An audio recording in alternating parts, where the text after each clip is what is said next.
Continue à parler des situations, de la situation et des conditions des femmes afghanes. À mes côtés, Magali Guadalupe Miranda, bonjour. Bonjour. Vous êtes avocate au barreau des Hauts-de-Seine. Merci d'avoir accepté notre invitation. D'abord, est-ce que vous pouvez nous expliquer comment, de votre côté, vous parvenez à œuvrer justement à ce que la situation s'améliore un peu pour ces Afghanes?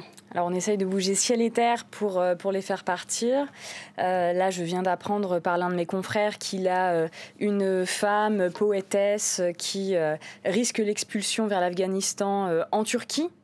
Donc là, on essaye d'activer tous les contacts. Il va probablement faire une demande de visa-asile auprès de l'ambassade de France. Donc pour les femmes, on va être principalement sur des procédures de visa-asile pour essayer de les faire venir en France pour qu'elles déposent une demande d'asile et puissent être protégées. Vous, on va profiter du fait, si vous le voyez bien, que vous êtes avocate et donc vous maîtrisez ces questions forcément. La France est signataire de plusieurs conventions, dont l'asile fait partie. Nous avons donc le devoir, en ayant signé ces conventions, de protéger ces personnes. Comment aujourd'hui contraindre des États, pas forcément la France, peut-être d'autres aussi, d'apporter ce droit d'asile à ces personnes qui sont aujourd'hui clairement menacées? Alors, effectivement, la France est signataire de la Convention de Genève, qui donc est celle qui fixe le cadre de la protection qui est accordée dans le cadre de l'asile. Et il y a aussi, bien sûr, différentes directives européennes, comme la directive qualification, etc. Donc, il y a des obligations internationales, conventionnelles, auxquelles la France ne peut pas déroger. Il y a également l'asile constitutionnel. Donc, c'est dans notre Constitution, la France doit accorder l'asile aux personnes qui se sont battues pour la liberté, aux combattants de la liberté. C'est le terme qui est employé. Et donc, le moyen juridique que l'on a, c'est de demander dans une ambassade française un visa pour pouvoir aller demander l'asile sur le territoire français. Mais la difficulté, c'est que ce visa est discrétionnaire. L'administration n'est pas obligée de le délivrer.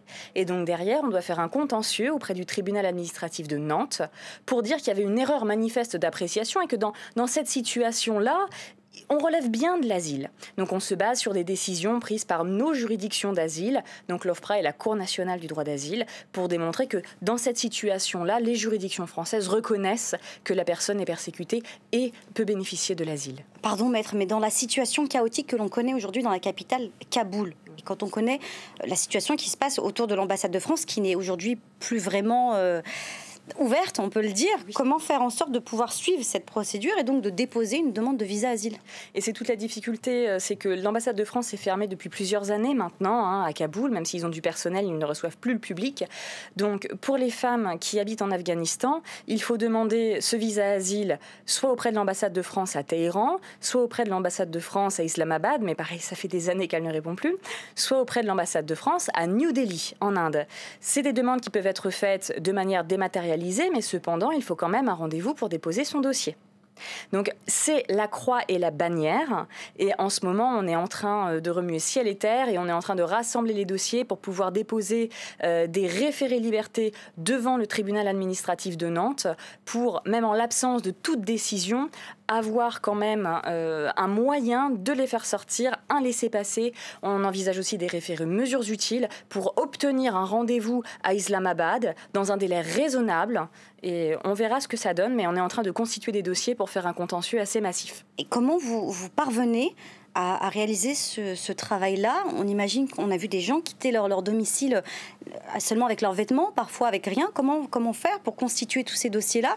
Entre Kaboul, Islamabad, il faut y aller, pouvoir traverser le pays.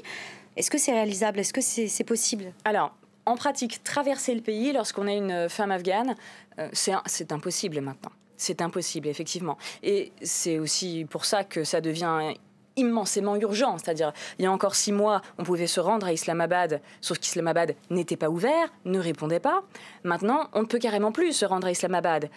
Donc, si vous voulez, il y a une urgence absolue et c'est pour ça qu'on en vient à saisir les juridictions pour essayer de trouver tous les moyens possibles pour que ça se fasse en dématérialisation, avec des laissez-passer, avec des sauf-conduits. Là, on phosphore, on essaye vraiment de trouver quelque chose et surtout, maintenant, ce qu'on va demander, c'est surtout que soit mis en place un corridor humanitaire. C'est possible, le droit humanitaire le prévoit. Comment ça s'organise, un corridor humanitaire? Ah ben ça... C'est compliqué, il faut passer par l'ONU, parce qu'on a l'impression que c'est la dernière solution, vu qu'on voit que l'aéroport est ciblé aujourd'hui.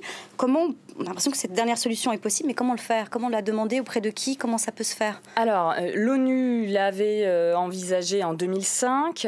L'Union européenne en avait mis en place en 2015 pour évacuer des Syriens, un millier de Syriens, je crois, à la demande de l'Italie et des institutions catholiques. Donc, techniquement, cela se fait. Par contre, il faut une vraie volonté politique derrière. Et c'est ça dont on manque. On manque de volonté politique. Et on espère surtout que finalement, l'idée ne va pas sortir dans 6 mois, ne va pas déboucher sur une commission pour savoir si peut-être on va le faire ou pas. Là, c'est urgent, c'est maintenant que les institutions internationales doivent prendre des mesures fortes et mettre en place un corridor humanitaire avec sans doute l'appui du HCR, le Haut Commissariat pour les réfugiés, pour mettre en place des camps, même temporaires, qui permettent de recueillir les personnes, les réorienter, traiter leurs dossiers, les réinstaller dans des pays tiers qui pourraient fournir une espèce de base arrière pour pouvoir gérer cette catastrophe humanitaire qui se déroule sous nos yeux. Merci, Maître Guadalupe.